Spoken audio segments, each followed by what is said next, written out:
વધઈના સાવરખડીમાં કવડિયા ડુંગર પર વાદળ ફાટતા ઘોડાપૂરથી તારાજી સર્જાઈ હતી। ડાંગ જિલ્લાના અંતરિયાળ અને તાપી સરહદને અડી આવેલ સાવરખડી ગામે ભારે તારાજી સર્જાઈ હતી।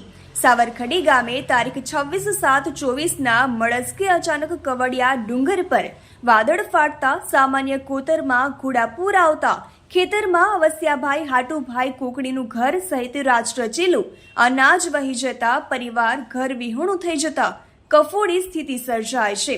પાંઢર ધોધ અને ગારમાળ ડુંગરની વચ્ચે આવતો આ કોતરને અડી આવેલ ખેડૂતો મનાભાઈ દેવલુભાઈ માલી, સંદીપભાઈ સુકરભાઈ પટેલની શેરડી અને આંબાવાડીમાં વ્યાપક ધોવાણ થતા નુકસાન થયું હતું।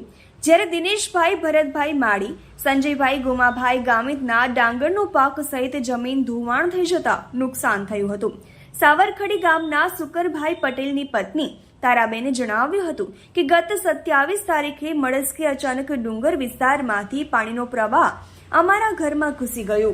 બાળકો ભર ઊંઘમાં હતા। કોઈ કંઈ જ સમજે તે પહેલા જ અનાજ, કઠોળ, ઓઢવાનું બધું જ તણાવવા લાગ્યું।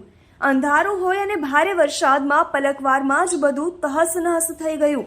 આટલું નુકસાન થવા છતાં ચૂંટાયેલા નેતા કે સાહેબ લોકો અમારી ખબર કાઢવા પણ નથી આવ્યા।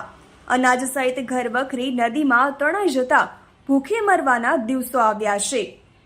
તહેલકા ન્યૂઝ સાથે રમેશ મહાલ્લા, ડાંગ। તારાબેન સુકરભાઈ પટેલ, ગામ સાવરખડી। તારીખ 27 તારીખે આટલો ધોધમાર વરસાદ આવ્યો તો અમારું આ કોતરડાને આ ઘર બધું ડૂબી જવાનું હતું। ભાત બધું એક બારલું તણાઈ ગયું। કઠોળની બધી નુકસાન। સરકારી માણસો કોઈ હજુ સુધી જોવા આવ્યા નથી। હજુ એ લોકો અમને કંઈ મળતર આપવાના મળવું જોઈએ તો હજુ કંઈ અમને મળ્યું નથી।